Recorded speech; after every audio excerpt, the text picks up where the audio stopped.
At 11:47 p.m., Marcus Webb's hand froze above his phone. His stomach dropped. The message had already gone through. 3 words, "I love you," sent not to his 7-year-old daughter sleeping down the hall, but to Diana Hargrove, his boss, the CEO of Hargrove Capital, a woman so powerful, so untouchable, that senior executives had been known to physically shake before her desk.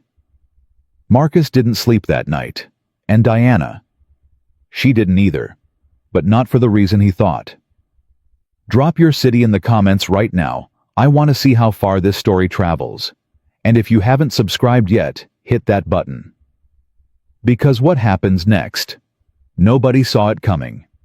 Marcus Webb had a system. It wasn't complicated or glamorous. It was just a system, the kind a man builds out of pure necessity when the world stops cooperating and he has no choice but to keep moving anyway. Alarm at 5:15. Coffee by 5:30. Lily's lunch packed by 6. Drop off at school by 7:40. Desk by 8:05. Work until the building practically pushed him out. Home by 6:30. Dinner. Bath. Story. Lights out. Then and only then could Marcus Webb exhale. He'd been running that system for 4 years. Ever since Jennifer walked out on a Tuesday in October with a suitcase and apology that didn't quite land, and a forwarding address in Portland he never memorized. She hadn't asked for full custody. She hadn't asked for much of anything, actually. She just asked for a clean break, and Marcus, too stunned and too proud to beg, had given her one. That left him and Lily. 7 years old, gap-toothed, obsessed with dinosaurs and strawberry yogurt, and a stuffed elephant named Gerald that had to sleep at a specific 45-degree angle, or the whole night was ruined. Lily was the kind of kid who made strangers smile on subway platforms. She had her mother's dark eyes and her father's stubborn jaw, and absolutely none of either parent's talent for emotional restraint. She cried at commercials. She laughed until she hiccuped. She told Marcus she loved him at least 4 times a day, sometimes mid-sentence, about something completely unrelated. "Daddy, do you think sharks feel lonely? I love you. Can Gerald come to school on Monday?" She was the best thing that had ever happened to him, and some days she was the only reason the system held together at all. The night everything changed started like every other night. Marcus had gotten home at 6:42, 8 minutes late, because the Henderson account had erupted into a crisis at 4:30 that required 2 phone calls, 1 strongly worded email, and approximately 11 years taken off his life. He'd grabbed Lily from Mrs. Paulson next door, apologized twice, tipped her $30 for the extra hour, and spent the next 3 hours in full father mode. Dinner was grilled cheese because it was Wednesday, and Wednesday was always grilled cheese. Lily informed him that Gerald had gotten sick during the day, a diagnosis she delivered with genuine medical solemnity, and required a get well card, which they made together out of construction paper and a dried-out red marker. Bath was an argument about shampoo that lasted longer than either of them should have allowed. The bedtime story was The Dinosaur Who Was Afraid of the Dark, which Lily knew word for word and corrected him on twice. Then he tucked her in, kissed her forehead, fixed Gerald's angle, and walked out. And only then, only in the quiet of his kitchen, with a glass of water and the hum of the refrigerator, did Marcus Webb remember that he'd forgotten to send Lily a goodnight text. It was their thing. Every night, no matter what. Even if she was already asleep, Marcus sent her a text. A little something for her to find in the morning when she looked at the tablet. A small proof that he was thinking about her even when the day was done. He'd started the habit when she was 5 and going through a phase of bad dreams, and it had stuck long past the bad dreams. He picked up his phone. He typed fast the way a tired man types after a long day when his eyes are already half closed and his brain is running on fumes and pure muscle memory. "I love you, baby girl. You're my whole world. Sleep tight." He hit send. He set the phone down. He drank the rest of his water, and then his phone buzzed. Not the delayed buzz of a delivery confirmation. Not a buzz from Lily's tablet bouncing a notification back. This was a real buzz, a live response. Immediate. A reply. Marcus frowned. Lily's tablet had a parent lock. It shouldn't be able to reply after 9 p.m. He picked up the phone, and his entire body went cold. He hadn't texted Lily's number. He had texted Diana Hargrove. He stood there in his kitchen for a long moment, not breathing, staring at the screen, like maybe if he looked at it long enough the laws of physics would reverse themselves and the message would undeliver. He thought irrationally about every movie he'd ever seen where someone has a rewind button. He thought about his employee file. He thought about the mortgage. He thought about Lily's school tuition. Diana Hargrove's response had come in 3 words. Wrong number. Mr. Webb. Marcus's jaw tightened. He read it again. Wrong number, Mr. Webb. Not ha, that's funny. Not aw, that's sweet. Not even a polite, I think this was meant for someone else.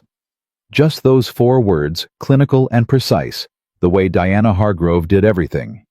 He typed back immediately. I'm so sorry, that was meant for my daughter. I sincerely apologize, Ms. Hargrove. It won't happen again. He hit send.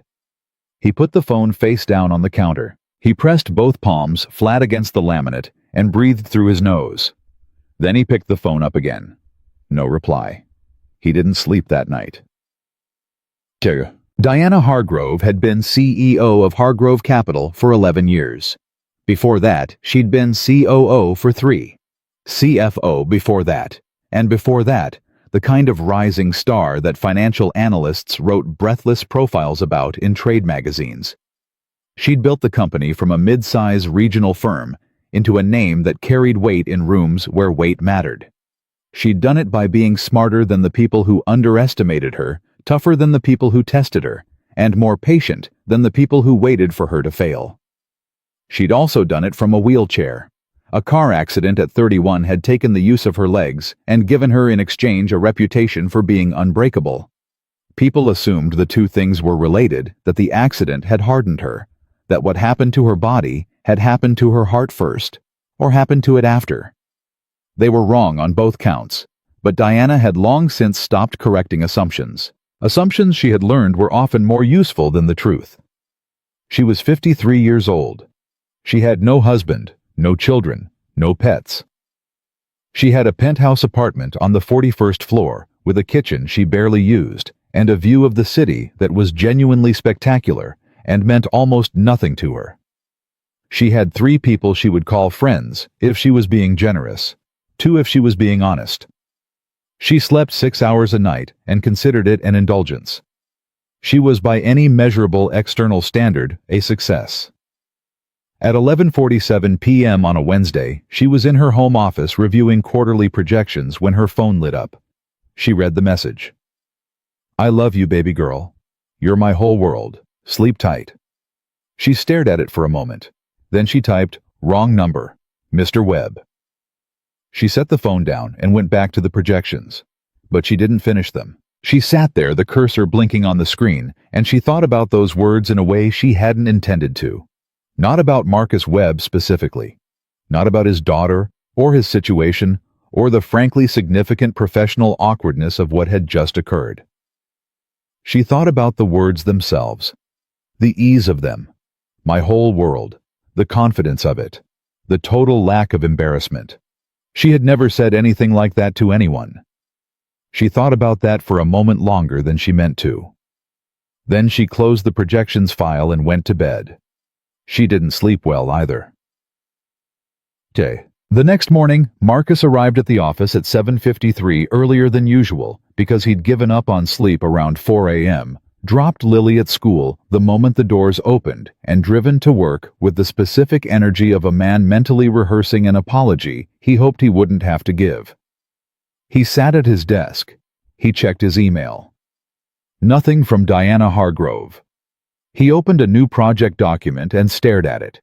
He typed 3 words. Deleted them.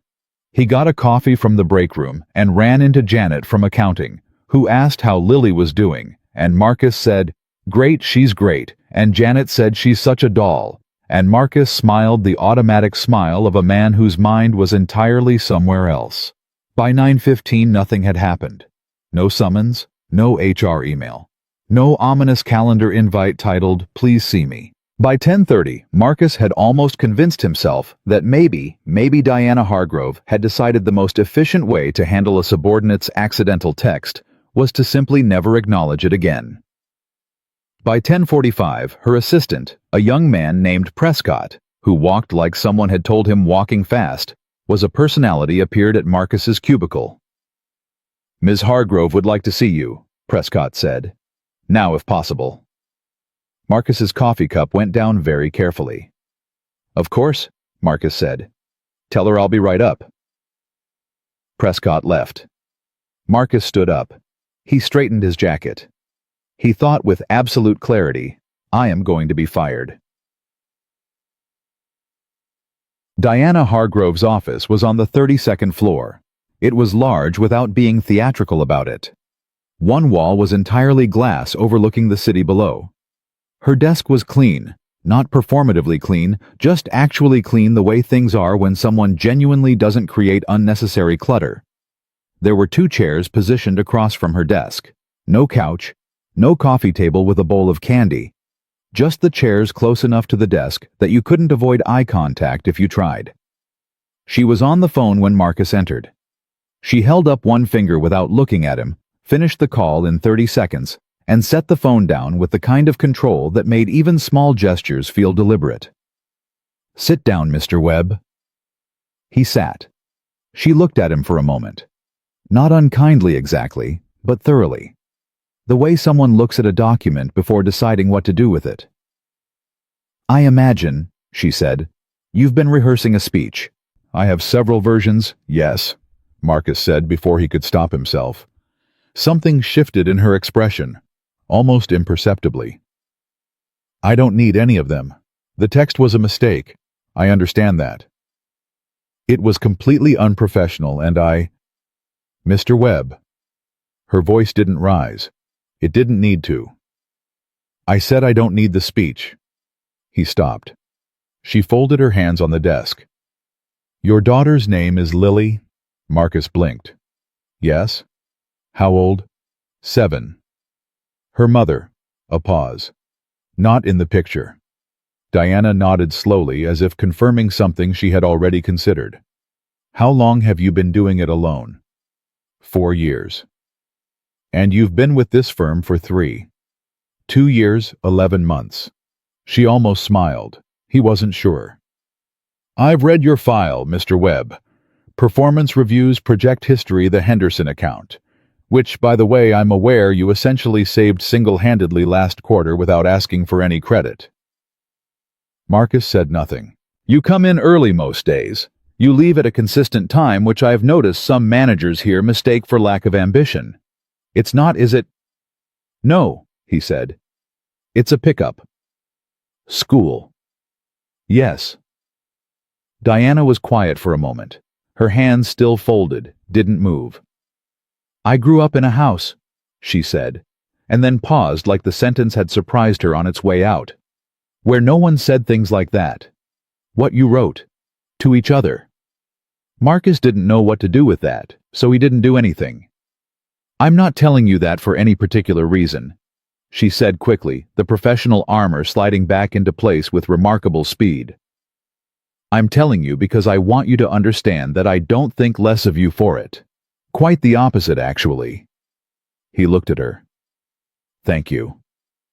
"Don't thank me." She unfolded her hands and picked up a folder from the corner of her desk. "I'm reassigning you to the Meridian Project." Marcus stared. "I'm sorry." "The Meridian Project. It's our largest active account. It's also in significant trouble because the last 2 people I put on it prioritized optics over problem solving." She pushed the folder across the desk.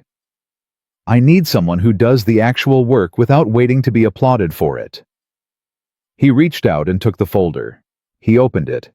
The numbers inside were substantial enough that his hands didn't quite feel like his own for a moment.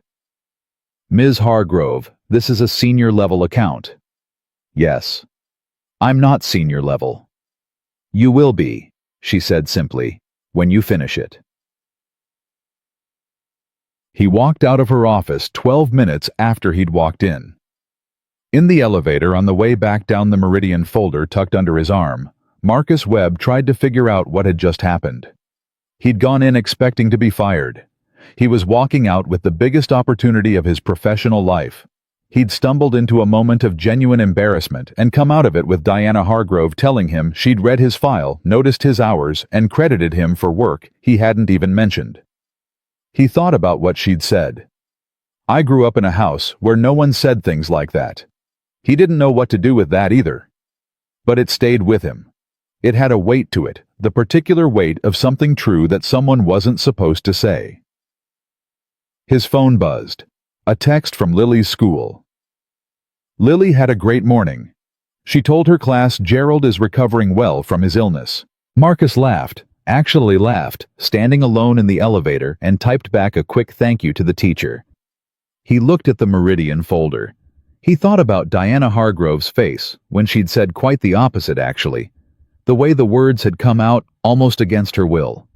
He stepped off the elevator and walked back to his desk. He had a lot of work to do. That evening, he picked Lily up at 6:15, the earliest he'd managed in 3 weeks.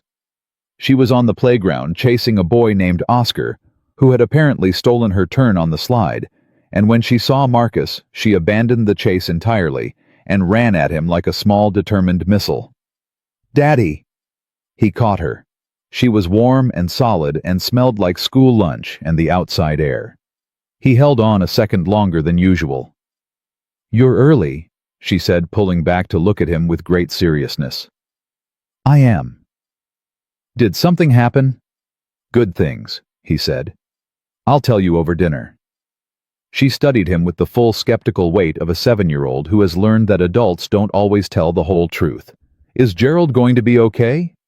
"Gerald's going to be absolutely fine. Promise. On my life." She accepted this and wriggled down and grabbed his hand, and they walked to the car, and she talked the entire way about Oscar and the slide, and a girl named Penelope who could whistle, and a book she'd seen at the library about a T-Rex who wanted to be a ballet dancer. And Marcus listened to all of it, every word, and thought about the system he'd built, and all the ways tonight it had broken without breaking. At a red light, Lily looked up from her seatbelt. "Daddy, did you text me last night?" He glanced at the rearview mirror. "Yeah, Bug, I texted you." "I didn't see it this morning." He paused. "I might have sent it to the wrong place." She frowned. "Where?" "My boss." Lily blinked. Then she burst out laughing, the full-body hiccuping kind that filled the whole car. "You told your boss you love her." "It was an accident." "Did she text back?" "She did." "What did she say?" Marcus looked at the road. The light turned green. "She said..." He thought about it. The folder on the passenger seat. The 11 minutes in that office. "I grew up in a house where no one said things like that." "She said something good," he said finally. Lily seemed to consider this. Then, with the casual certainty of someone who hasn't yet learned to doubt the world, maybe she needed to hear it. Marcus said nothing. But he thought about that sentence the whole way home. The Meridian Project file sat on Marcus's kitchen table for 3 nights before he opened it all the way. Not because he was afraid of the work. Marcus Webb had never been afraid of work. Work was the one thing in his life that behaved exactly as it was supposed to. You put in the effort, you got the result, the math held. No. The reason he kept circling the folder without fully committing to it was simpler and more embarrassing than fear he didn't want to mess it up. Not this one. This one mattered in a way that made his chest tight when he thought about it too directly. On the 4th night, after Lily was asleep, and Gerald was at his 45-degree angle, and the apartment had settled into its particular nighttime quiet, Marcus finally sat down, opened the folder flat on the table, and read every page. By midnight, he understood why the last 2 people had failed. The Meridian account wasn't a numbers problem. The numbers were fine. The Meridian account was a trust problem. The client, a mid-sized investment group out of Denver, run by a man named Robert Ashby, had stopped believing that Hargrove Capital was actually listening to them. They'd been passed around. They'd been given presentations that didn't address their specific concerns. They'd been handled rather than helped, and Robert Ashby was the kind of man who could tell the difference and held it against you personally. Marcus knew that type. He'd grown up with a father like that. He made a list of things he needed. He made another list of things he needed to stop. He made a third list of questions he wanted to ask Robert Ashby directly, face to face, before he proposed a single number or strategy. He clipped all three lists to the inside cover of the folder, got up, checked on Lily once she'd rolled onto Gerald, which she did sometimes, and Marcus carefully extracted the elephant without waking her and went to bed. He slept better than he had in weeks. The meeting with Robert Ashby was scheduled for a Thursday, which gave Marcus 9 days to prepare. He used all 9.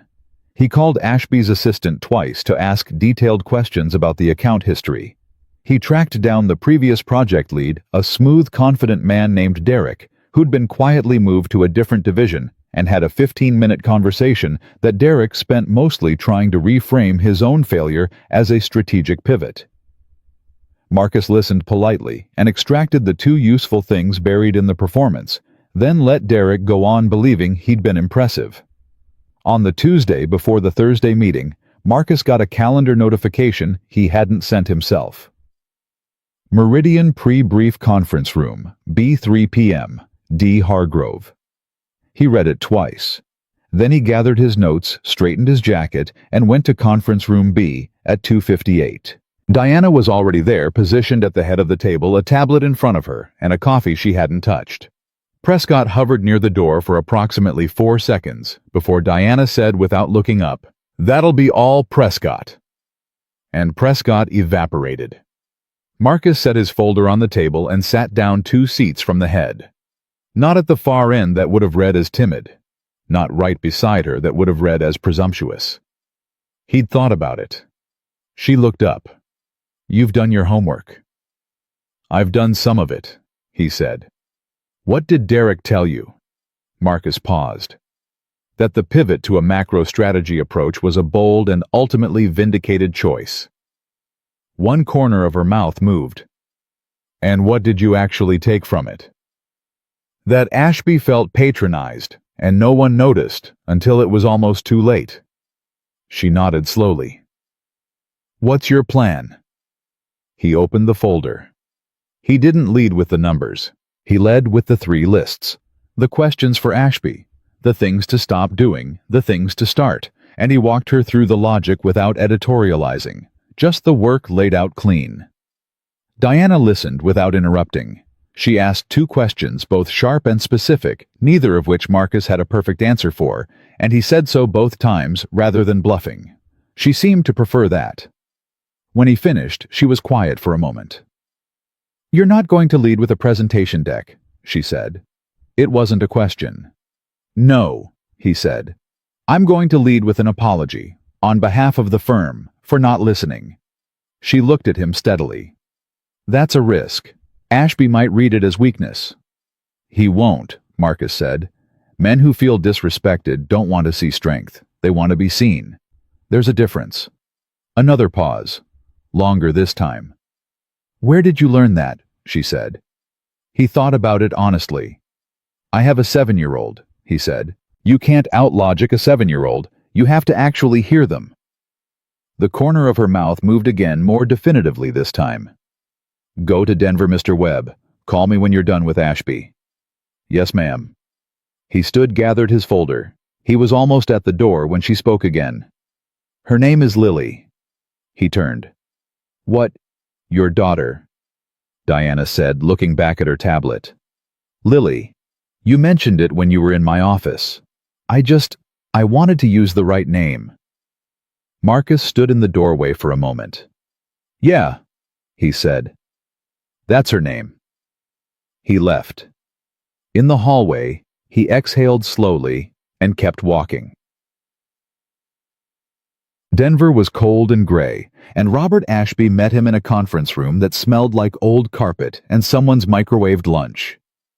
Ashby was a big man, mid-60s, with the kind of handshake that tells you everything you need to know about someone's self-concept.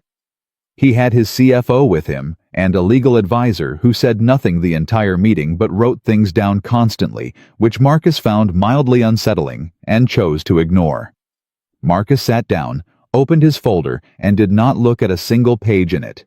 He said, "Mr. Ashby, before we get into anything else, I want to tell you that the last 2 years of this relationship have not reflected the standard this firm holds itself to, and I'm sorry for that. Specifically, I'm sorry that you've had to repeat yourself that your concerns were treated as variables in someone else's formula instead of the actual point, and that it took too long for someone to sit in this chair and say that plainly." Ashby stared at him. The CFO looked at the legal advisor. The legal advisor kept writing. "That's an unusual way to open a meeting," Ashby said. "I figured we'd been unusual long enough," Marcus said. "I'd like to try something different." Ashby leaned back. "All right, son, talk to me." And Marcus talked to him. Not at him to him.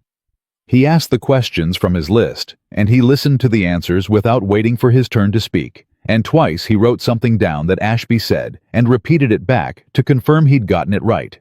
And that small thing, that tiny act of, "I heard you, and I want to make sure," changed the temperature in the room in a way that no chart or projection deck ever could have.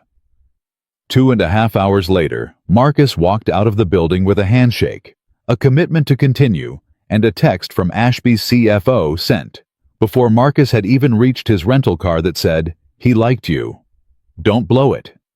Marcus sat in the parking lot and called Diana. She picked up on the second ring. "How'd it go?" "He's still in," Marcus said. "He wants a follow-up in 3 weeks. I'm going to recommend we bring him to the Chicago office instead of going back to Denver. Get him on our turf, show him the operation. Make it feel like a partnership instead of a vendor relationship." Silence. Then, "That's smart. I learned from a 7-year-old, he said. She made a sound that was almost a laugh, brief, restrained, like something that had gotten loose accidentally. "Get on your flight, Mr. Webb." She hung up. Marcus sat with the phone in his hand, looking at the gray Denver sky, and felt something he hadn't felt in a long time at work. Not just satisfaction, something more like rightness. Like he'd found the frequency the job was supposed to run at, and he'd been on the wrong channel for years.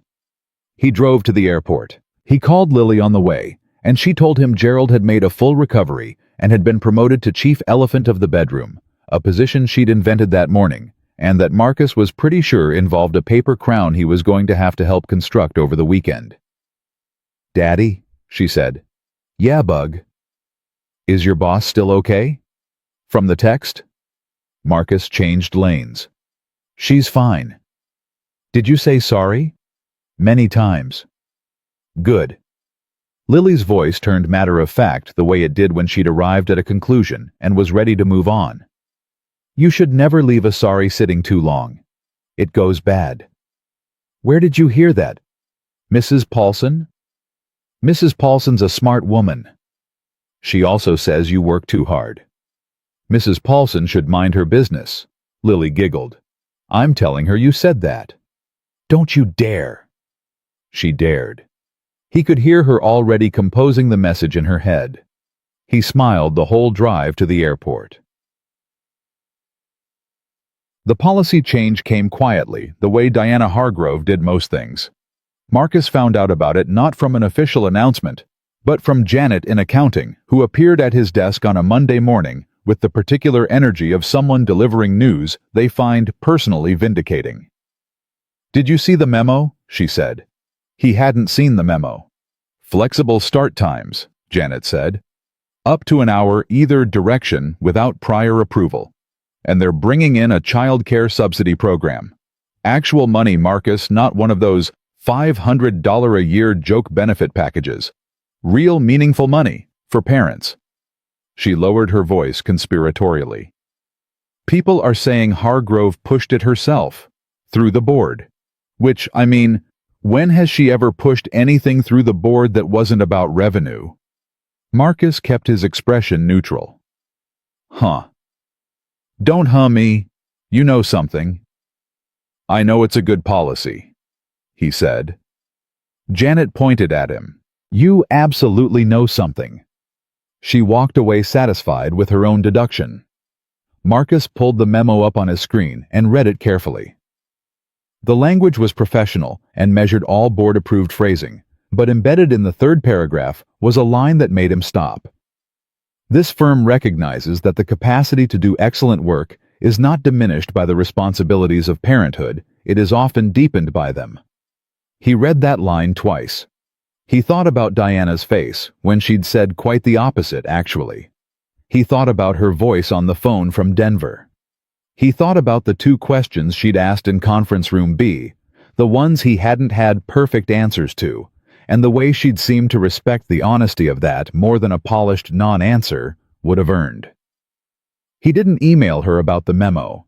It didn't feel like something that needed to be said, but he carried the line around in his head for the rest of the day, like something he'd found in an old coat pocket, unexpected and strangely warm. The second time Diana came to his floor unannounced was a Wednesday 5 weeks after Denver, 3 days before the follow-up meeting with Ashby in Chicago. Marcus was at his desk running numbers when he heard the particular shift in ambient noise that happens when someone significant enters a room, the subtle drop in volume, the slight realignment of attention. He looked up. Diana moved through the floor with the efficiency of someone who'd never needed to perform authority because it came naturally. She didn't look at anyone who wasn't relevant. She stopped at his desk. "Walk with me," she said. They went to the small conference room at the end of the hall, the one people used for calls they didn't want overheard. Diana closed the door. She didn't sit. "Ashby called me," she said. Marcus straightened. "Is there a problem?" He said, and I'm quoting, "Wherever you found that Webb kid, you should go back and find more of them." She paused. "He's 72 years old, and he just called you a kid for what it's worth." Marcus let out a breath. The account is secure," she said. "More than secure. He wants to expand the relationship. He's going to refer 2 other investment groups in his network." She looked at him directly. "That's potentially the largest organic growth this division has seen in 4 years. "That's the apology," Marcus said. "People talk to people they trust." "I know," she said. "I'm not surprised the strategy worked. I'm surprised by the degree." She paused again, and something shifted in her expression. Something more personal, pushing briefly through the professional surface. "You should be proud of yourself." He didn't know what to do with that exactly. Praise from Diana Hargrove didn't come with a manual. "Thank you," he said. "Genuinely." She nodded. She turned toward the door, then stopped with her hand on the frame. She didn't turn around fully. "Lily's doing well," she said. It took him a beat. She's great. Gerald got promoted." A pause. "Gerald?" "The elephant. He's chief of the bedroom now." He couldn't see her face from where he was standing, but he heard the sound she made, quiet, contained, but real. "I see," she said. "She made him a paper crown," Marcus said. He didn't know why he kept talking. He just kept talking. "It took us an hour and a half on a Saturday. She made me cut it 3 times because the first 2 didn't look official enough.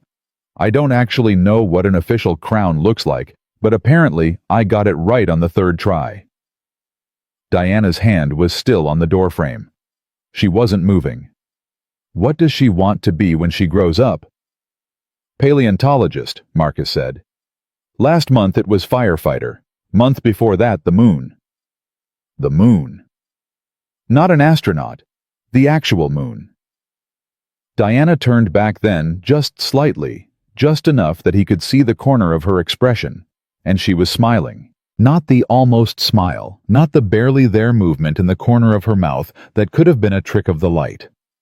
A real one, quiet, and a little caught off guard, and entirely genuine. "She sounds extraordinary," Diana said.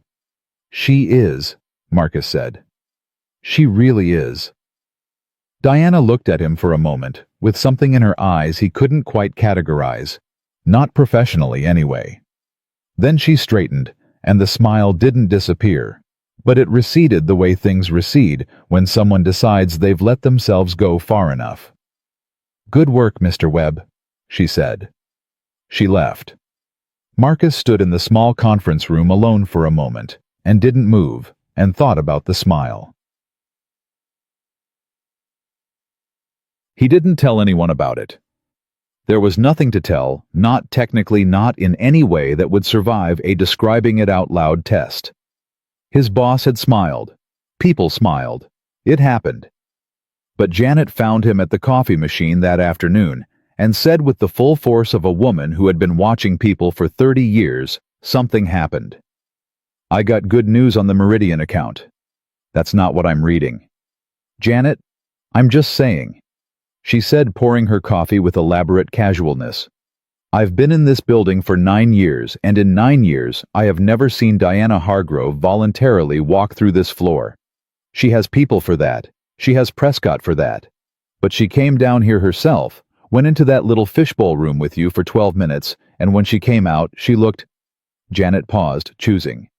Like she'd remembered something. Marcus stared into his coffee. "You're reading a lot into a meeting." "Honey," Janet said, "I've watched 6 office romances start in this building. I know what the beginning looks like." "It's not—" He stopped. "That's not what this is." "Okay." Janet picked up her mug. "That's okay too." She walked away. Marcus stood at the coffee machine and told himself very firmly that it was nothing. That Diana Hargrove was his boss. That he was a single father with a system and a mortgage and a 7-year-old who had recently promoted a stuffed elephant.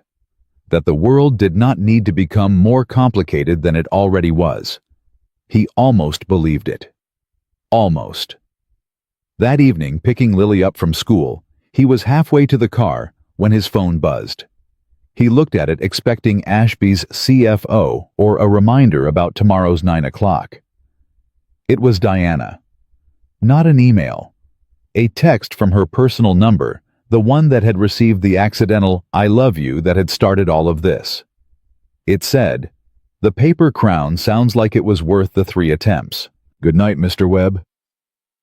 Marcus stood in the school parking lot. Lily was already at the car, pressing her face against the window glass and making the kind of expression specifically designed to make him laugh. He looked at his phone. He looked at Lily. He looked at his phone again. He typed back. It really was. "Good night, Ms. Hargrove." He pocketed the phone. He walked to the car. Lily peeled her face off the glass and looked at him with great interest as he opened the door. "Who was that?" she said. "No one," Marcus said. Lily gave him a long, penetrating look. "You made a face," she said. "I didn't make a face. You made the face you make when something surprised you and you liked it." She buckled her seatbelt with great finality. "I know all your faces, Daddy." Marcus pulled out of the parking lot. "Gerald doing okay," he said. Lily accepted the subject change with visible skepticism, but proceeded anyway, launching into a detailed update on Gerald's first full day of official duties as Chief Elephant, which apparently involved supervising Lily's homework and being present during the reading of 2 chapters of the Dinosaur Ballet book. Marcus drove and listened and smiled, and didn't look at his phone again. But he thought about that text the whole way home. Not the words were small, practically nothing. He thought about the choice. The fact that she'd sent it at all. Diana Hargrove, who built walls out of policy and precision, and the cultivated distance of someone who'd decided long ago that needing people was a liability. That woman had looked at her phone on a Wednesday evening and typed something small and warm and entirely unnecessary. The paper crown sounds like it was worth the 3 attempts. She'd remembered. He hadn't told her it was 3 attempts. He'd said it once in the 30-second story while she was on her way out the door, and she had held on to it. Marcus drove, and Lily talked, and the city moved past the windows, and somewhere on the 32nd floor of a building downtown, a woman who had spent 11 years being unapproachable was sitting in her apartment with a view she never really looked at, reading a two-word reply from a man she wasn't supposed to be thinking about. And neither of them on that particular Wednesday night was sleeping as well as they should have been. The texts kept coming. Not often enough to be a pattern anyone could point to, but often enough that Marcus had started checking his phone differently, with a specific kind of attention he hadn't used in years, the kind that belonged to a part of himself he'd told to go quiet and stay quiet after Jennifer left. They were small things. That was the part that got him. Not grand declarations or long messages that required careful reading. Small things. A link to an article about a paleontology dig in Montana with a one-line note. Thought Lily might find this interesting. A text at 9:15 on a Friday that said Ashby called again. He wants us to meet his son-in-law's firm. You should know that. And then 10 minutes later, a second text that had nothing to do with Ashby. Do you actually like the coffee here, or are you just being polite about it? Marcus had stared at that one for a full minute before typing back. The coffee here is genuinely terrible, and I don't know why no one says it out loud. Her reply came in under 30 seconds, because I'm the one who approved the vendor contract 6 years ago. He'd laughed at his desk alone in a way that made Janet look over from 3 cubicles away, with the expression of a woman keeping a very detailed mental file. But Marcus was careful. He was careful in the way a man is careful when he knows exactly what he's standing near, and knows exactly why he shouldn't step closer. Diana Hargrove was his boss, the most powerful person in his professional world. She was also, and he turned this over slowly when he let himself think about it honestly, someone who had never been offered the ordinary warmth that most people took for granted, and who might be reaching toward it now without fully knowing that's what she was doing. The last thing he wanted to be was someone who misread that, who took something that wasn't meant the way it felt. So he texted back. He kept it easy. He kept it professional, adjacent warm, but bounded the way you talk to someone you respect deeply and are also quietly and against your better judgment beginning to think about in ways that don't belong in the same sentence as the word professional. He told himself it was fine. Lily predictably disagreed. She found the texts on a Sunday morning, not through any violation of privacy. Marcus had left his phone on the kitchen counter while he was in the shower, and Lily, who had been trying to pull up the dinosaur YouTube channel on his phone and could not yet reliably distinguish between apps, had accidentally opened his messages and read the name at the top of the recent list, Diana H. When Marcus came out of the bathroom, she was sitting at the kitchen table with Gerald in her lap, and the look on her face that meant she had information and was deciding what to do with it. "Who's Diana H?" she said. Marcus went to the coffee maker. "My boss. You text your boss. Sometimes. About work." Lily stroked Gerald's ears thoughtfully. "It said she sent you something about dinosaurs." "She sent an article, for you actually, about a dig in Montana." Lily sat up very straight. "For me. For you. She knows about dinosaurs. She knows you like them." Lily processed this with great seriousness. Then, "How does she know that—" Marcus poured his coffee. He had not planned to have this conversation, but he had learned 4 years of solo parenting had drilled this into him at a cellular level, that with Lily, the best policy was always the truthful one, delivered simply and without drama, because anything you tried to hide, she would find through sheer persistent inquiry, and then you'd have to explain both the thing and the hiding of it. "I told her," he said. "She asked what you wanted to be when you grew up." "Why?"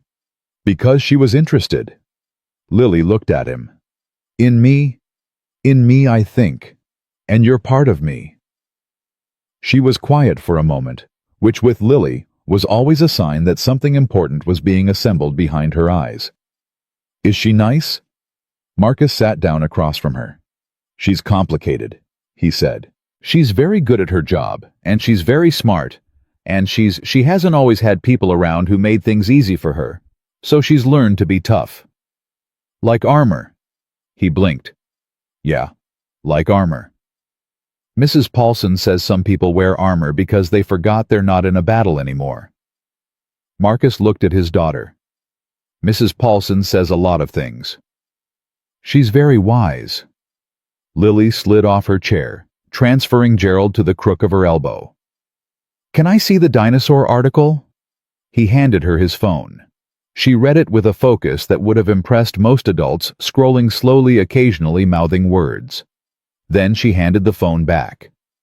She picked a good one, Lily said, with the authority of a person who had opinions on this subject. Tell her I said thank you. You can tell me what you want and I'll... Tell her I said thank you, that was a really good article, and the dig in Montana found a new species, and that's actually extremely rare. She pointed at him. Those exact words. Marcus typed it. He sent it. He half expected Diana to respond with something brief and formal, a simple acknowledgement, the professional armor back in place. She sent back, tell Lily she's absolutely right about the rarity, and that if she wants, I can look into whether they have any educational outreach programs. I know some people. Marcus looked at the text. He looked at Lily. She said she might be able to get you connected with the dig, he said. Lily's face went through approximately 7 emotions in 4 seconds. What? She grabbed his arm. Dad? Dad? I know. Can she actually do that? If Diana Hargrove says she knows people, Marcus said she knows people. Lily released his arm and stood very still in the middle of the kitchen, holding Gerald to her chest, staring at the middle distance with the expression of someone receiving information too large to immediately process. I need to sit down, she said. She was already sitting 30 seconds ago, but Marcus did not point this out. Take your time, he said. She sat back down. She looked at him with new and very specific intensity. Is she coming to dinner? No. Why not? Because she's my boss and it's... He stopped. It's complicated, Lily. You always say that. Because things are often complicated. Invite her to dinner. Lily said, with the absolute confidence of someone who had never had to manage the distance between professional and personal, between wanting something and knowing better, between what feels right and what is right. She sent me a dinosaur article. That's practically already family. Marcus thought about Diana's text from Wednesday night. The paper crown sounds like it was worth the 3 attempts. Let me think about it, he said. That means yes, Lily said. That means I'm thinking about it. In this house, those are the same thing. She picked up Gerald and went to watch the Dinosaur Channel case apparently closed. The thinking lasted 11 days. In those 11 days, the Meridian account fully stabilized. Ashby's referrals generated 2 exploratory meetings that Marcus was now co-leading, and Diana had approved his promotion in writing senior project lead effective the 1st of the month through an email that was 2 sentences long and contained 0 personal warmth, which Marcus had learned to understand as something other than coldness. That was Diana managing the distance. Keeping the professional line in place, with deliberate care, the way you keep your hand on the guardrail when the drop is significant. He understood that. He respected it. What he hadn't expected was the Thursday afternoon.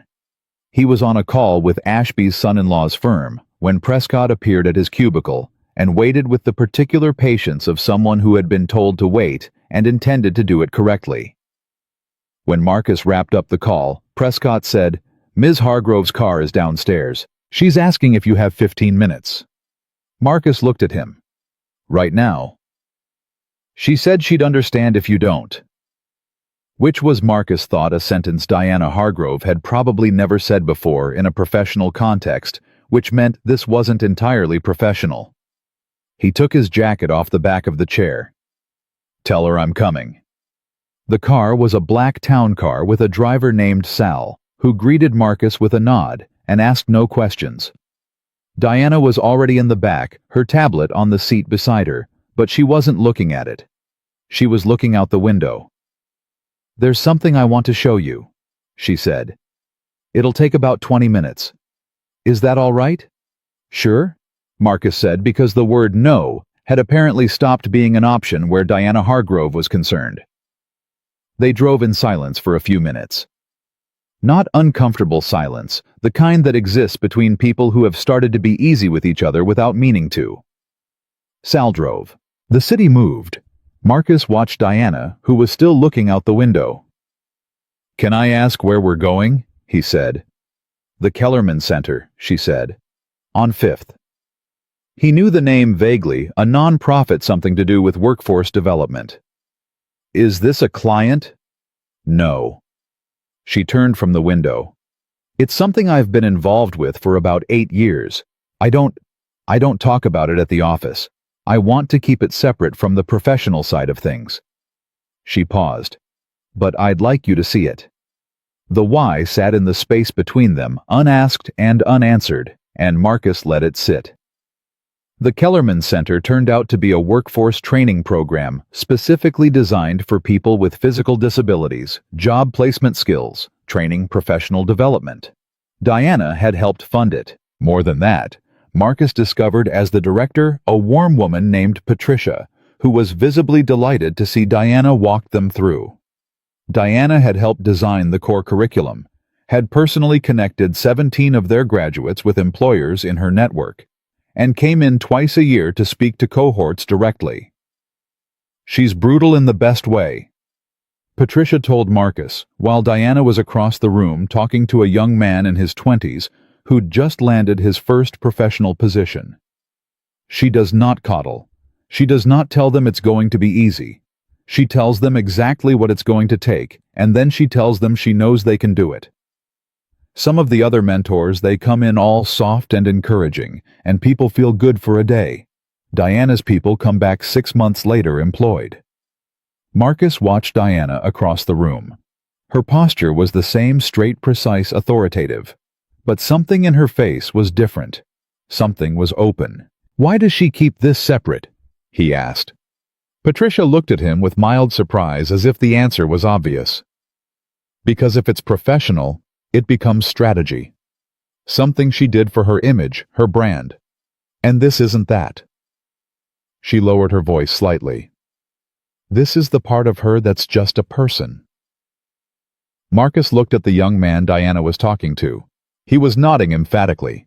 Diana said something, and he laughed, a real laugh caught off guard. And Diana didn't smile at him the way you smile at someone below you. She smiled at him the way you smile at someone who just proved you right. On the drive back, Marcus was quiet for longer than he usually let himself be. Then he said, "How long have you been in the chair?" He asked it the way you ask something when you've decided not to tiptoe around it anymore. Directly, without softening it. Diana looked at him without surprise.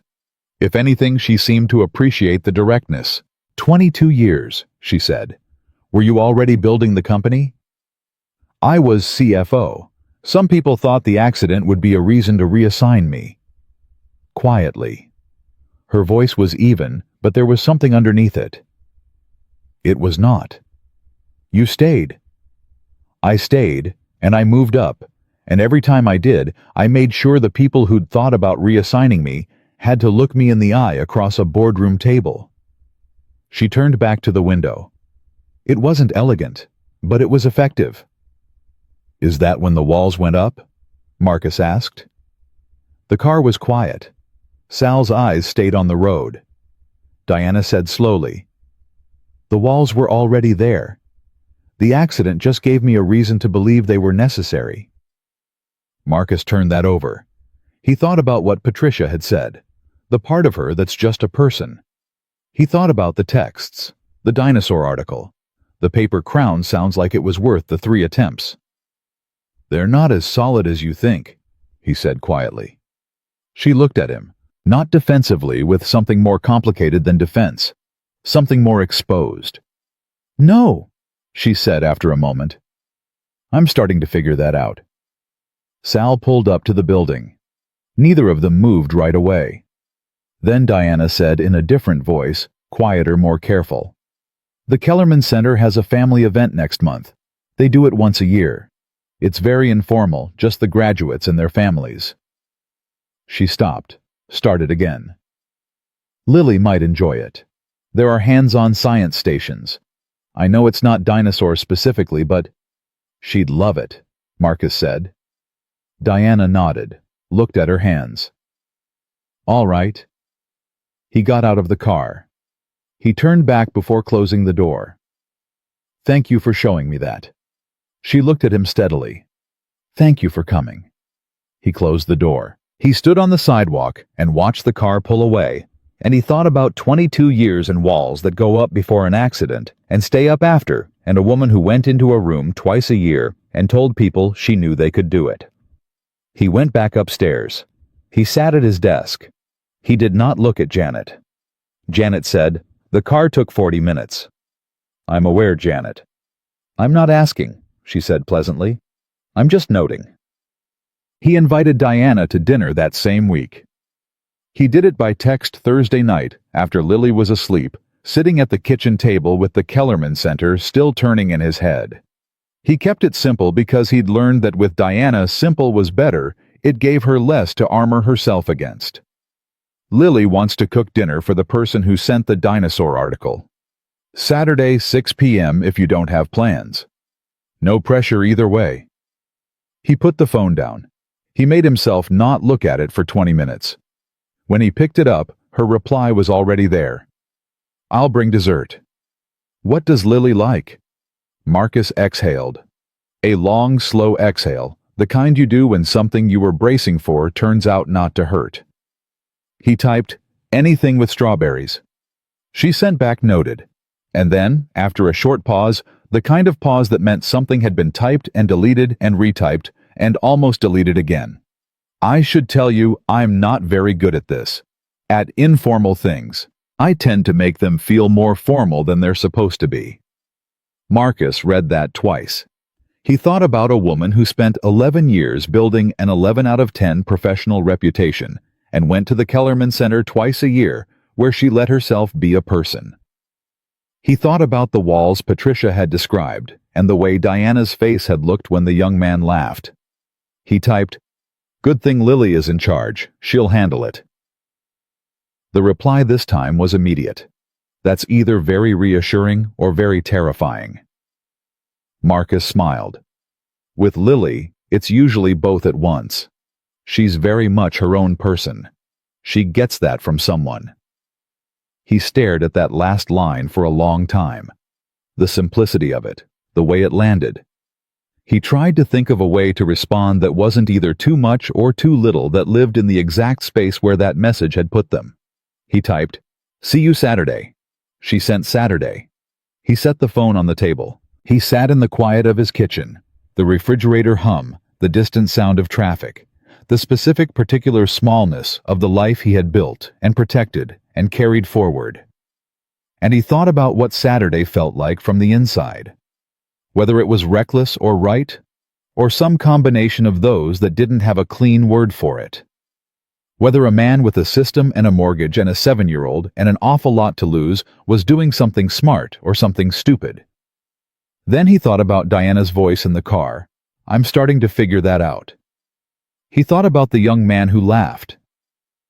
He thought about Lily's voice. Maybe she needed to hear it. He turned off the kitchen light and went to bed, and for the first time in longer than he could accurately calculate, he found himself genuinely looking forward to Saturday. Not for what it meant, or what it might become, or what any of it said about the two of them and the impossible geography of where they stood relative to each other. Just for Saturday itself. Dinner. Lily. Someone new at the table. That he thought was probably enough to start with. Saturday arrived the way significant days sometimes do, quietly, without announcing itself, dressed like an ordinary morning so that you don't start bracing too early. Marcus was up at 6. He told himself it was habit, the 5:15 alarm ghost, the body's refusal to sleep past its programming. He made coffee. He stood at the kitchen counter and looked at the apartment the way he almost never looked at it, as a place someone else was going to see. The couch with the throw blanket Lily had pulled off one too many times, and he'd stopped refolding with any real conviction. The drawings on the refrigerator, The magnetic alphabet letters Lily had arranged to spell "Gerald is king" at some point in the past 2 weeks, and that Marcus had not had the heart to rearrange. The low bookshelf by the window with its mix of his finance texts and Lily's dinosaur books, pushed together without any particular system. He looked at all of it and thought, this is my life. The real version. Not the one in the performance review. Then he thought about Diana Hargrove, who lived on the 41st floor of a building he'd driven past 100 times, and he wondered what she saw when she looked at her apartment. Whether it felt like a life or a location. He shook his head, drank his coffee, and started cleaning. Lily woke up at 7:43 late for her a sign that she'd been up past her bedtime, thinking about things she hadn't told him. She appeared in the kitchen in her dinosaur pajamas with Gerald under one arm and an expression of serious operational focus. "What time is she coming?" was the first thing she said. Not good morning, not I'm hungry. Straight to logistics. 6, Marcus said. Okay. She climbed onto the counter stool. What are we making? I was thinking pasta. No, Lily said immediately. Pasta is what you make when you haven't planned. We need to plan. She pointed at him. She brought us dessert. We need to bring our best. Marcus looked at his 7-year-old. And what is our best? The chicken, she said. The one with the lemon and the herbs where the skin gets crispy and you always say, don't tell anyone how simple it actually is. He had in fact said that. Multiple times. That's for Company Lily. She is Company Dad. She said it patiently, the way you explain something to someone who is being unnecessarily slow about catching up. She's exactly the kind of company the chicken is for. He had no reasonable argument for that. The chicken, he agreed. Lily nodded once satisfied and slid off the stool to go get dressed, already moving with the energy of someone who had a plan and was executing it. By 4 o'clock, the apartment smelled like lemon and rosemary, and the particular warmth that good cooking puts into a place, and Lily had set the table with a specificity and care that Marcus had never seen her apply to anything except Gerald-related matters. She'd used the good plates, the ones Marcus's mother had given him, and that lived in the back of the cabinet, the ones he almost never used because they felt too deliberate for an ordinary Tuesday, too much like a statement. Those are the good plates, Marcus said, coming out of the kitchen. Yes, Lily said, straightening a fork. We don't usually use those for Dad. She looked up. The good plates are for when something matters. Does this matter? He looked at the table, at the plates, at his daughter standing there in the dress she'd chosen herself, the navy one with the small white stars, with Gerald propped in the corner of the couch at a dignified angle, as if attending in an observatory capacity. Yeah, Marcus said. It matters. Then the plates are right. She went to sit on the couch and wait. At 5:50, Marcus's phone buzzed. He picked it up faster than he meant to, and read the text from Diana. I'm downstairs. I can come up whenever you're ready. No rush. He looked at the message for a beat. I can come up whenever. The phrasing of someone who had given themselves an out. Who had left space for him to say, actually, not yet another 5 minutes, so that the timing could feel like his idea and not like something happening to her. He typed back, come on up, 4B. Then he went and told Lily, who smoothed her dress once, and sat up straight and said, okay, in the voice she used when she was pretending she hadn't been thinking about this all day. The knock was precise. Of course it was. 2 clean knocks. Not tentative, not aggressive. Diana Hargrove did not do anything tentatively. Marcus opened the door. She had dressed down from the office, which for Diana meant a dark blazer over a simple shirt, and the absence of the executive-grade armor she wore through a Monday. She looked, he thought, like a version of herself that didn't have to be on. In one hand, she balanced a white pastry box. She looked at him. He looked at her. For one moment, the professional scaffolding that had built up between them over months, the careful phrasing, the right amount of warmth, and the right amount of distance, felt very thin. "Hi," he said. "Hi," she said. Lily appeared at his elbow. She looked up at Diana with the full, unfiltered assessment of a child who has not yet learned to pretend she's not studying someone. Diana looked down at Lily with something that crossed her face too fast to fully catch surprise maybe, or the thing that happens when you see something you expected and it still manages to catch you off guard. "You must be Lily," Diana said. "You sent me the dinosaur article," Lily said. "I did. It was a really good one. Most people send the basic ones, the T-Rex and the Triceratops stuff. But that was about a Pachyrhinosaurus, which is way less famous, but actually more interesting from a herd behavior standpoint." Diana blinked once. Then, "I looked at several before I sent that one. I wanted to pick something specific." Lily's expression shifted into something Marcus recognized, the look of genuine respect which Lily awarded rarely, and withdrew immediately from anyone who did not continue to earn it. "Good choice," she said. She looked at the box in Diana's hand. "Is that the strawberry thing?" "It's a strawberry tart," Diana said. "From a French bakery on Delancey. I was told the pastry cream is exceptional, but I should be honest with you. I don't have a strong personal relationship with dessert. I trust the recommendation." Lily considered this. "That's okay. Dad doesn't either. He calls dessert optional, which is wrong, but I've decided to love him anyway." She turned and walked back to the kitchen. "Come in. I'll show you where to put it." Diana looked at Marcus. He made a small gesture after you, and she came in. Dinner was not what Marcus had expected, which was to say, it was not careful. He'd braced for careful for the particular performance of an evening where two adults are trying to be natural and succeeding just barely, where the conversation moves through safe topics with the slightly too deliberate energy of people choosing words before they speak them. Lily did not allow for careful. She asked Diana within the first 10 minutes whether she thought the asteroid that killed the dinosaurs was ultimately good or bad for the planet over a long evolutionary timeline.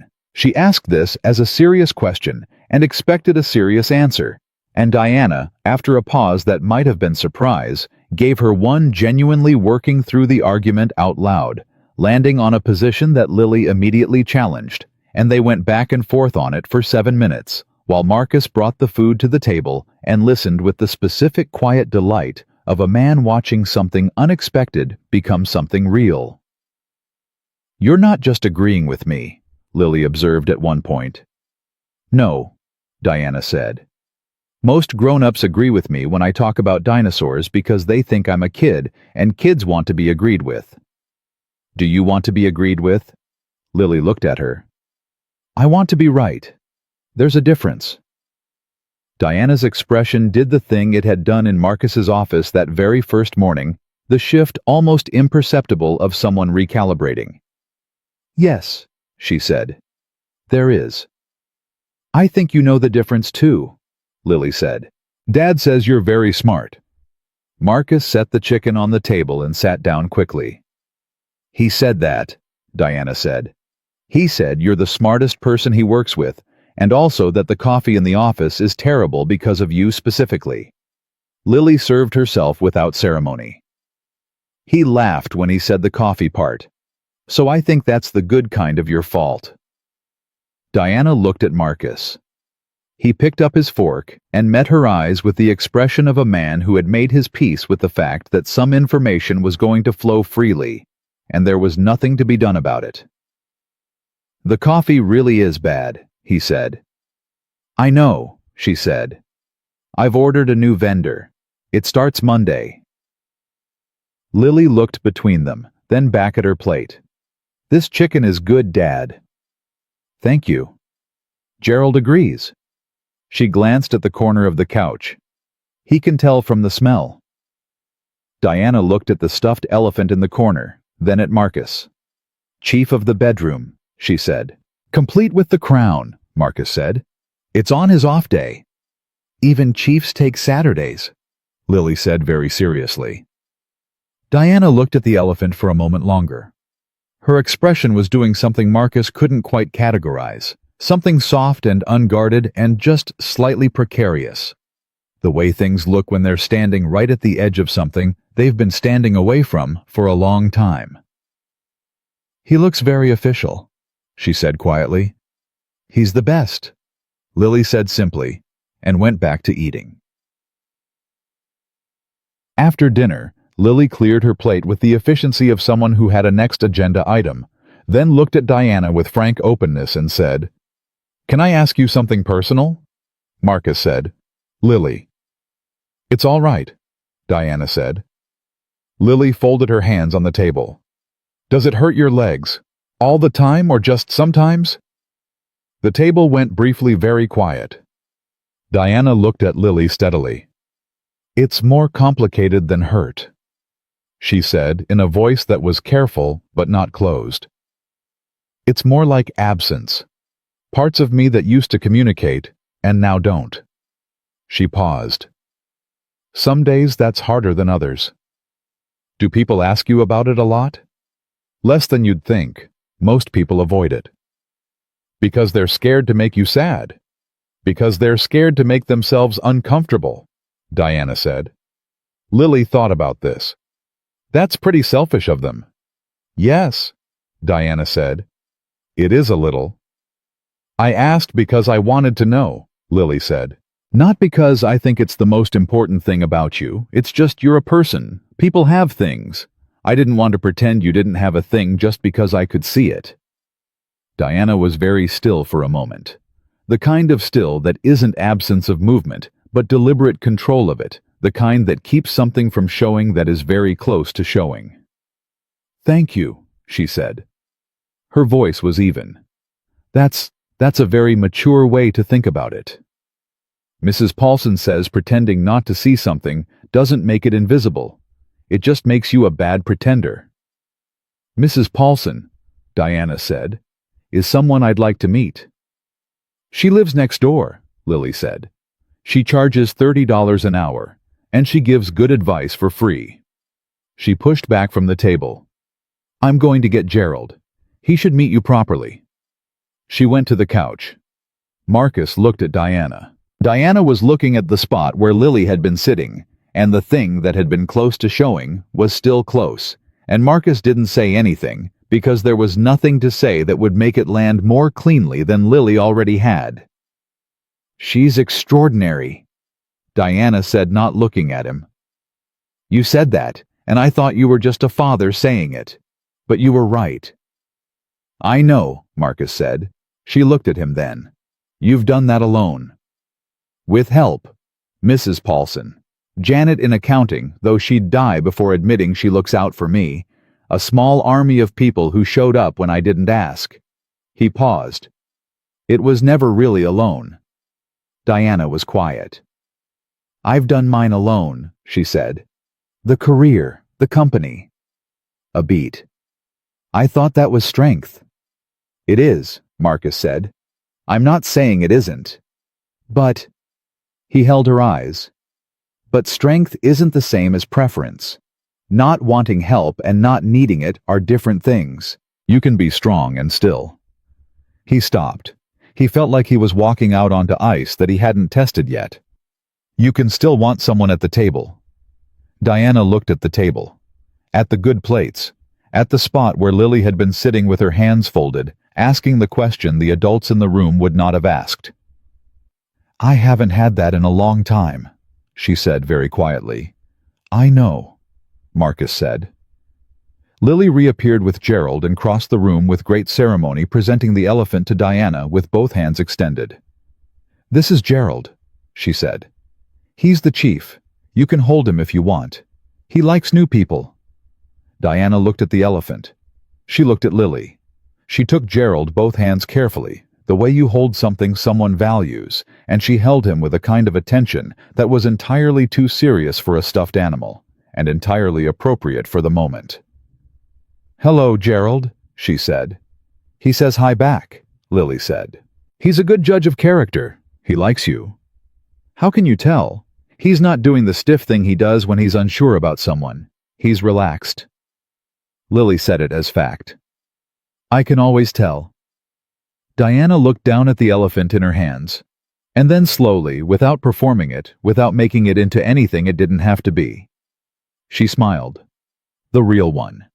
The same one Marcus had seen in his office, the same one from the Kellerman Center when the young man laughed. Quiet and unguarded and fully there. She handed Gerald back carefully. "Thank you for having me," she said, and it came out less like a pleasantry, and more like the other kind of true thing, the kind that gets said plainly, because the person saying it doesn't have a more sophisticated container for it. "You can come back," Lily said. "Anytime. The chicken is only for important people, but I'll make a note that you're on the list." Marcus walked Diana to the door at 8:45. Lily had said goodnight with a hug that Diana had clearly not expected, the full committed arms around the middle Lily hug that she gave indiscriminately to people she'd decided were good, and Diana had held on for just a beat longer than the social expectation required. At the door, Diana pulled her coat on and was quiet for a moment. "I want to say something," she said. "And I want to say it correctly, which means I've been choosing the words since about 8:15, so I apologize if it comes out a little prepared." "Go ahead," Marcus said. "I am not good at this," she said. "At informal things at proximity. I told you that before Saturday. What I didn't tell you is that I'm also not good at it, because for a very long time I've believed that I didn't need to be, that the professional competence was sufficient, that it replaced the other kind." She stopped. Tonight made it very clear that it doesn't. Marcus said nothing. "I'm not saying that to be alarming," she said quickly. "I'm not going to—" She gestured a small controlled movement that was almost self-deprecating.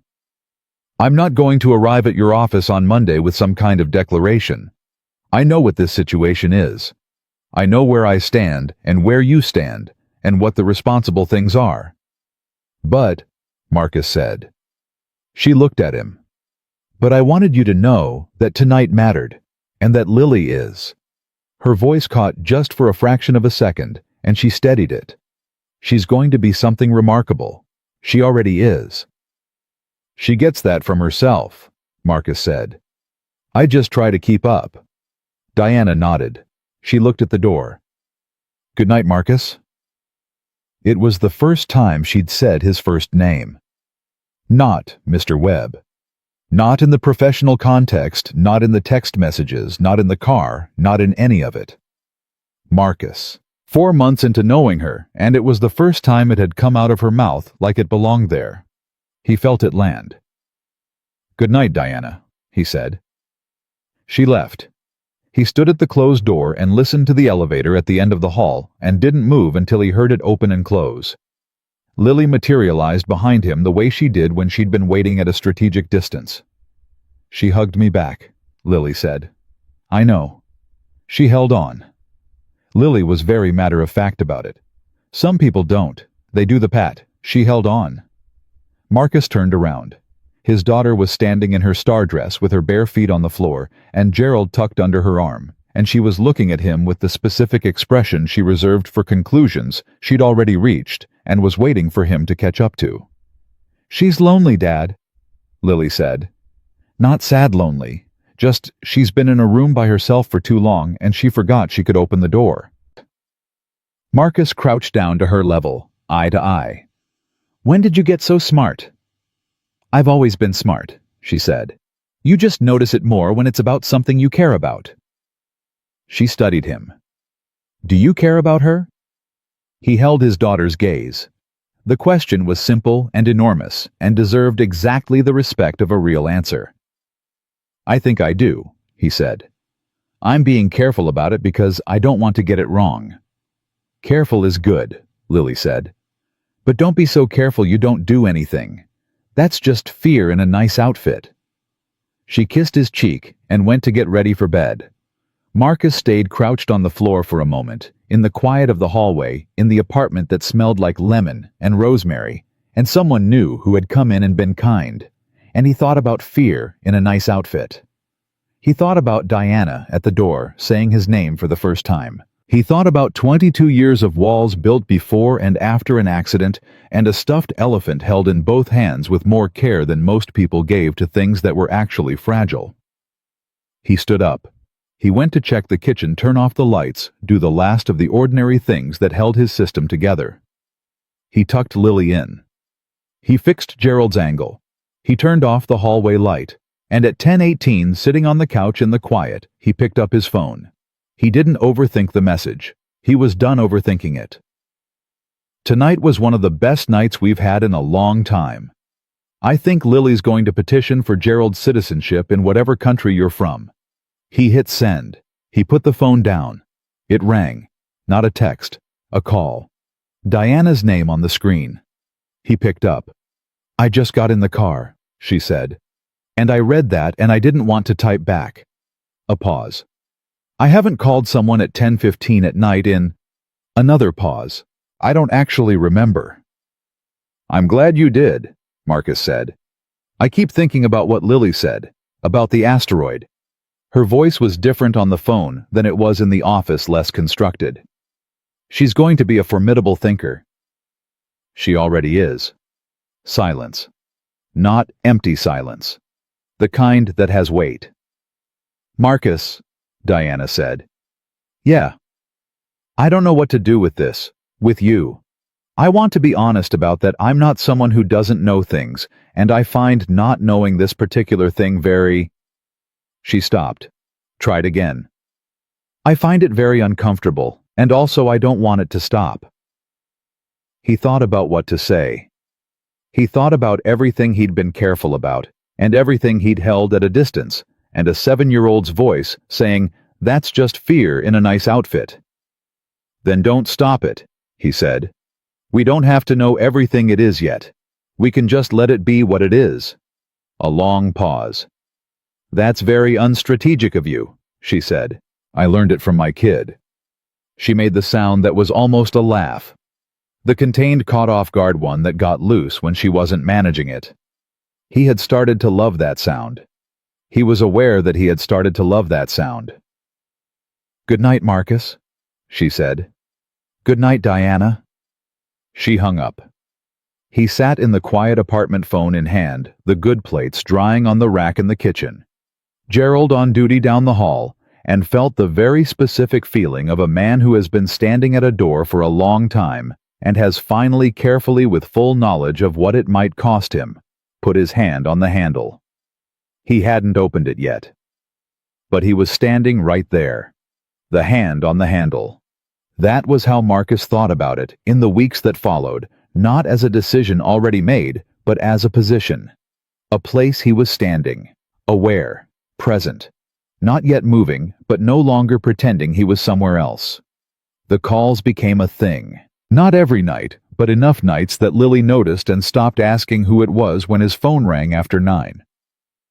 She just looked at him from the couch with Gerald in her lap, and the particular small smile of someone who had filed a thing correctly and was allowing events to confirm it.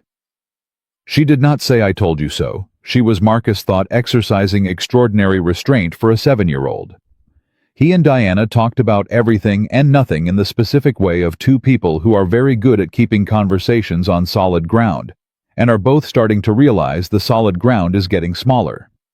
They talked about the Meridian account, which was now formally the firm's largest active success story. They talked about the Kellerman Center's upcoming family event. They talked about Lily's ongoing position that Pachyrhinosaurus was criminally underrepresented in popular media. Diana had at some point in the 3rd week sent Lily a signed letter from a paleontologist she knew at the Natural History Museum addressed to Ms. Lily Webb, Dinosaur Authority, and Lily had held it with both hands and gone completely silent for 30 full seconds, which was in Marcus's experience the highest honor she could pay anything. "She cried," Marcus told Diana that night. "She didn't want me to see, but I could hear it through the door. I didn't mean to make her cry." "They were the good kind," he said. "The kind that means something mattered." A pause on the line. "I've never made someone cry the good kind before," Diana said very quietly. "Yes, you have," Marcus said. "You probably just weren't in the room for it." She didn't answer that. But she didn't hang up either. She stayed on the line a little longer than usual, and they talked about something else, and when she finally said goodnight, it was with the voice she used when something had moved her, and she was holding it carefully. The board meeting was the first thing that tried to break it. Marcus found out about it the way people find out about things they weren't supposed to know through the wrong person at the wrong moment, with no time to process it before it became a problem. Janet was the one who told him, appearing at his desk on a Monday morning with the expression she wore when she was delivering something she didn't want to be delivering. "There's a board review," she said, "of the flexible hours policy." He looked up. "What kind of review?" "The kind where two board members, Prescott's mentioned Hargrove, and a man named Coleman, think the policy sets a precedent that disadvantages the firm's competitive positioning." She set a printed page on his desk. "And the kind where someone has flagged what they're calling an unusual pattern of personal engagement between the CEO and a recently promoted project lead." Marcus went very still. "It's not official," Janet said quickly. "It's not a complaint or a formal inquiry. They're calling it a governance conversation. But Marcus..." She waited until he looked at her. "They're not being subtle about what they mean." He picked up the printed page. It was a summary of the board meeting agenda, something Prescott obviously shouldn't have let circulate, and there it was in the sanitized language of institutional concern: review of executive conduct and organizational boundary protocols. He set it down. He did not call Diana. Not immediately. He sat with it for 2 hours, running numbers that had nothing to do with finance. The weight of what this could cost her versus the weight of what silence would cost both of them, the math of someone else's fear becoming a weapon. He thought about the Kellerman Center and the line he hadn't written, "But she had the capacity to do excellent work, is not diminished by the responsibilities of parenthood." He thought about walls, about how long they hold and what it actually takes to bring them down, and whether you do it or let them fall on their own. At 11:15 he went upstairs. He told Prescott he needed 5 minutes. Prescott opened his mouth, and Marcus said pleasantly, and without any give in it, "5 minutes, please." And Prescott stepped aside. Diana was at her desk. She looked up when he came in. She read his face in about a second and a half, the way she read everything quickly, completely. "Close the door," she said. He closed it. He sat down across from her and put the printed page on the desk without comment. She looked at it. She didn't touch it. She didn't need to. He could see from her face that she already knew. "When did you find out?" she said. "This morning." "I found out Friday." She was steady. Her hands were flat on the desk. "I've been considering how to handle it. And I've decided that the policy stands," she said. "It was the right decision, and the numbers support it. Employee retention has improved measurably. The board can review it all they want. It'll survive scrutiny." "That's not what I'm asking about," Marcus said. She looked at him. "The other part," he said. "The boundary protocols part." She was quiet for a moment. He watched her face do what it did when something was being weighed, the precise private calculation behind the professional surface. "I haven't decided yet," she said. "Diana." "I'm aware of my name, Marcus." He leaned forward. "Tell me what you're actually thinking, not the governance response. What you're actually thinking." The professional surface held for about 4 more seconds. Then slowly, like something that had been pressurized for a very long time, and was deciding it had been pressurized long enough, it gave. "I'm thinking," she said carefully, "that for 22 years I have not made a single decision at this company that was for anything other than the company. Every personal thing, the Kellerman Center. How I spent my weekends, who I spoke to outside of work, was kept completely separate. And I have 2 board members who are now using the word inappropriate about the most genuine thing that has happened to me in longer than I can say." She stopped. Her voice was level, but there was something underneath it, something pressed thin. "And I'm thinking that I am tired. I am very tired of the walls being the right answer. Marcus didn't move. Then stop letting them be. It's not that simple. It is that simple, he said. It's not easy, but it's simple. He held her eyes. You built this company. You've run it for 11 years with every part of yourself except the part that had dinner with us on Saturday. And that part, Diana, that part is not a liability. That part is why 70-year-old Robert Ashby is sending you referrals. That part is why the Kellerman graduates call you back when they don't have to. You think you built this place despite being a person. You didn't. You built it because of it. She looked at him for a long time. The kind of looking that means something is shifting at a level below language. Coleman is going to push this, she said. Let him push. There will be scrutiny. Of us. Of whatever this is. There already is, Marcus said, and I'm still here. She stood up from her desk, then the motion that meant she needed to move to be in the physical position of agency rather than the seated position of being spoken to. She went to the window. She stood with her back to him, looking at the city, and Marcus waited. I called Patricia at Kellerman on Friday, she said.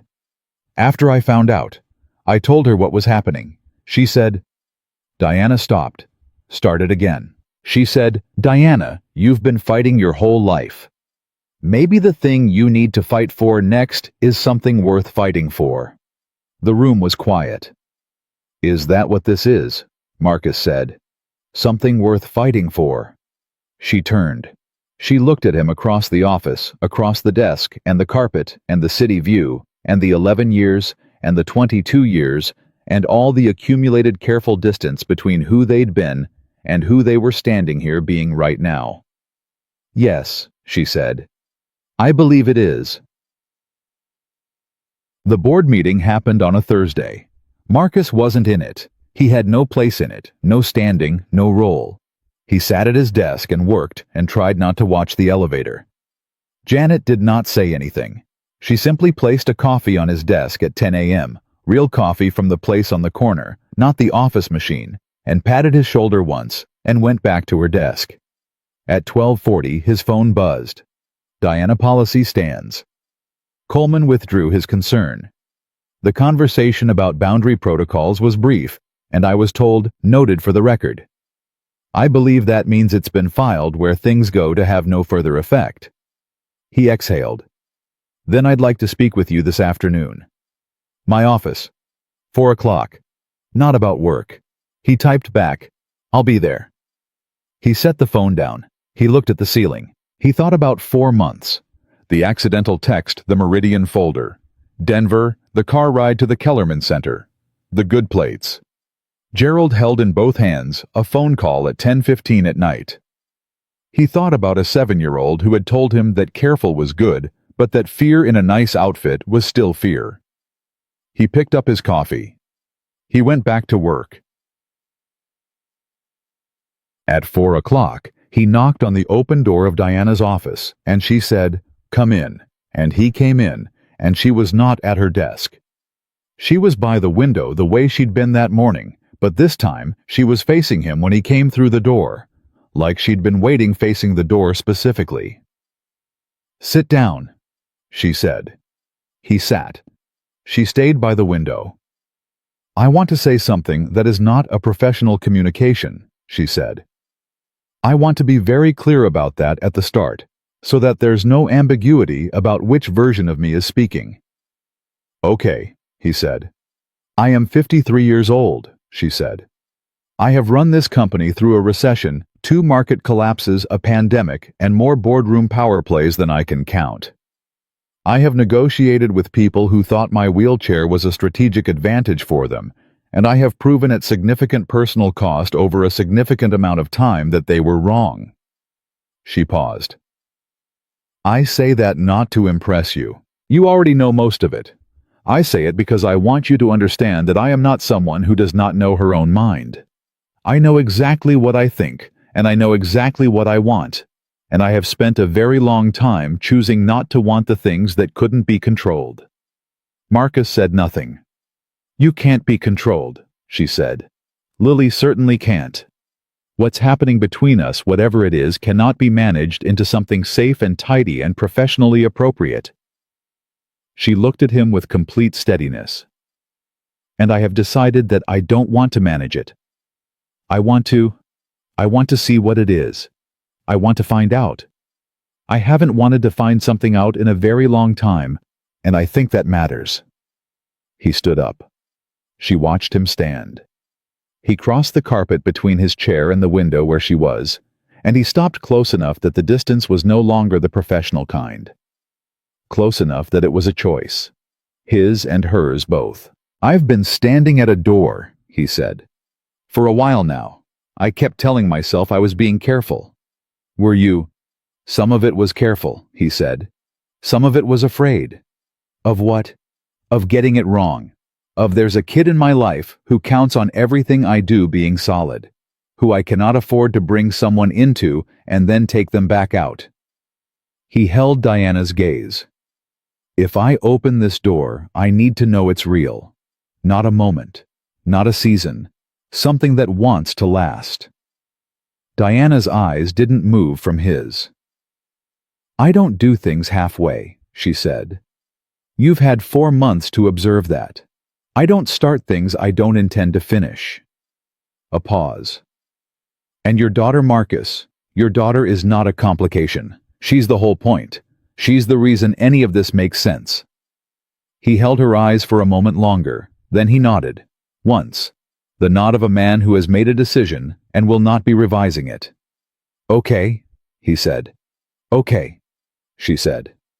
Neither of them moved for a moment. Then Diana reached out and put her hand over his, briefly firmly, with the same precision she brought to everything, but also with something underneath the precision that was entirely not precise, entirely not controlled, entirely and unmistakably human.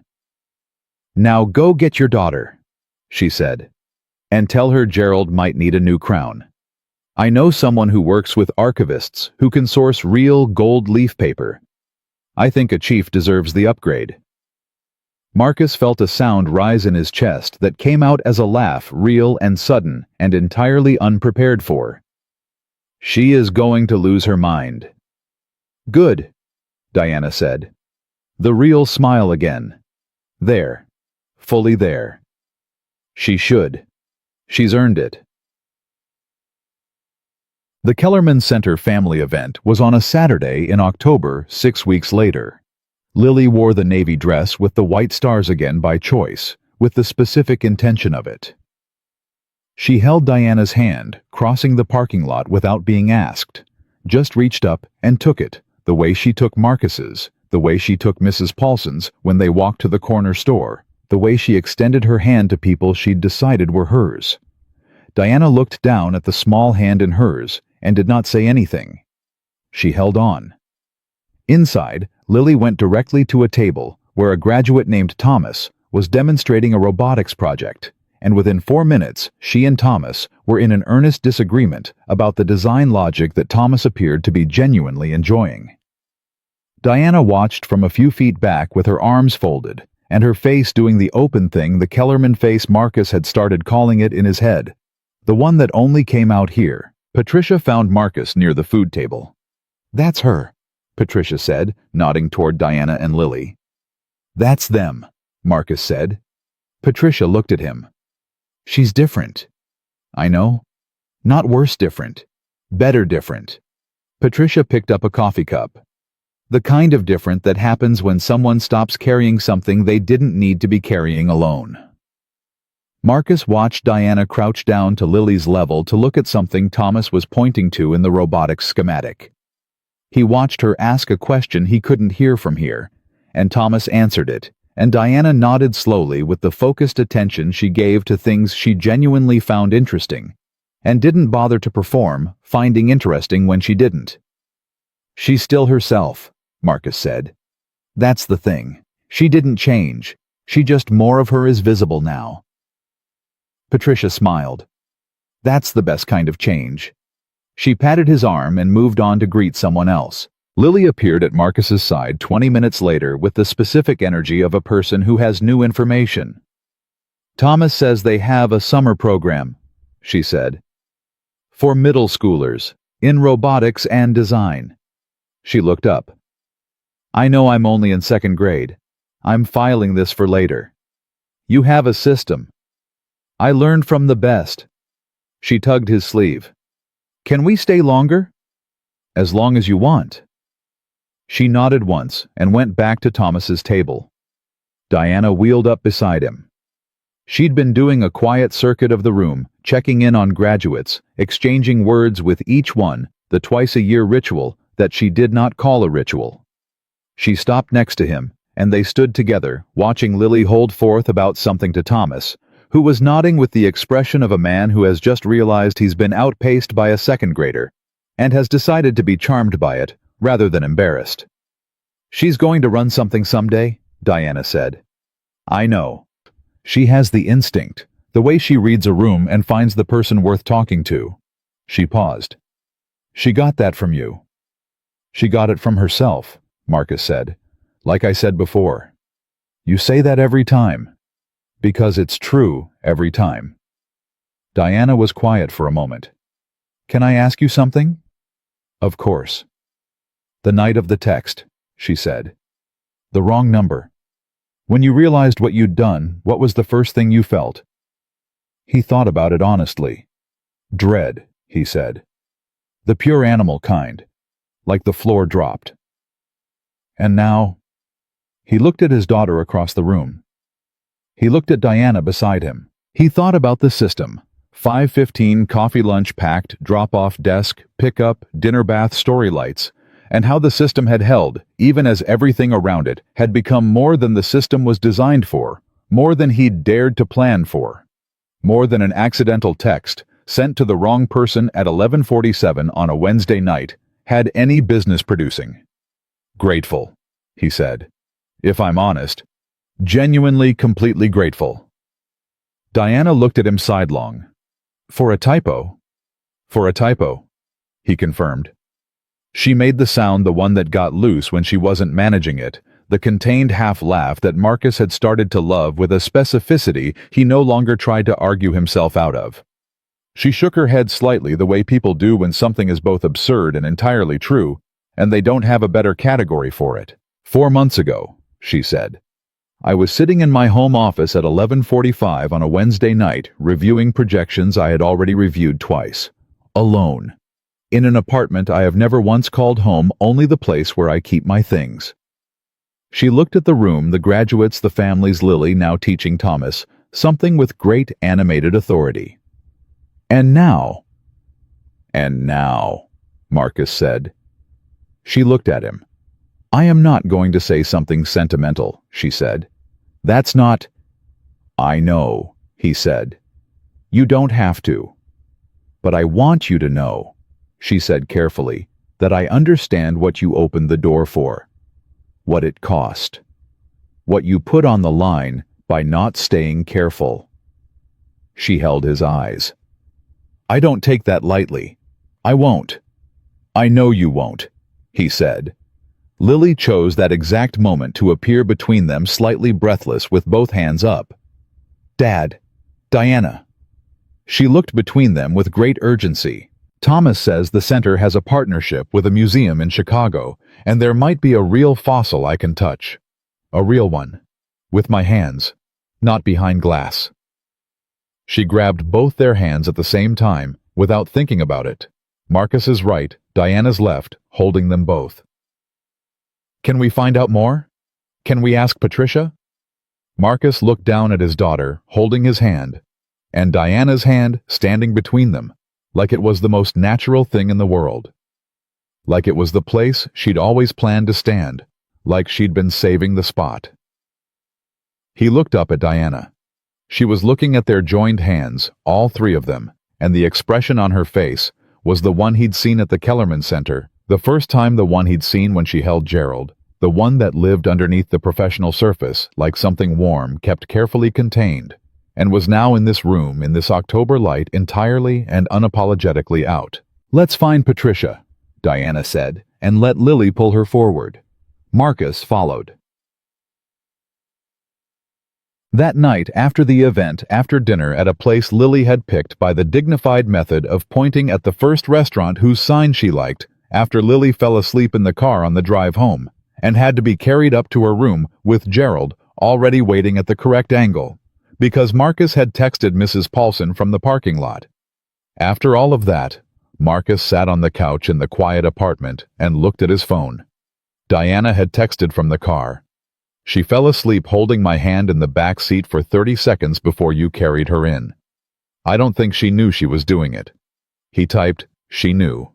A pause. I figured. Then Marcus. Thank you. For the text 4 months ago. The wrong one. He smiled. He sat with that for a moment. Then he typed the only thing that was true and complete and needed no editing. It went exactly where it was supposed to go. He put the phone down. He looked at the refrigerator, at Gerald is King in magnetic letters at the good plates in the rack at the apartment that looked like a life, because it was one imperfect, and held together with system and love, and the accumulated weight of small daily choices made by a man who had kept going when the floor dropped, and kept building when the walls were down, and kept his daughter at the center of every single thing because she was the reason the system existed at all. And now there was someone new at the table. Not replacing anything. Not filling a gap. Just adding. The way things add when they're right. Quietly and with weight and in a way that makes the whole structure more solid than it was before. Some things begin with grand gestures, with declarations and orchestrated moments and the kind of turning point that announces itself clearly so no one misses it. And some things, the ones that last, the ones that root down and hold, begin with the smallest possible accident, a wrong number. 3 words sent into the dark by a tired man who loved his daughter landing in the hands of a woman who had forgotten she was allowed to be loved at all. And from there, if you're lucky, if you're brave enough to let careful become something more than fear in a nice outfit, from there everything.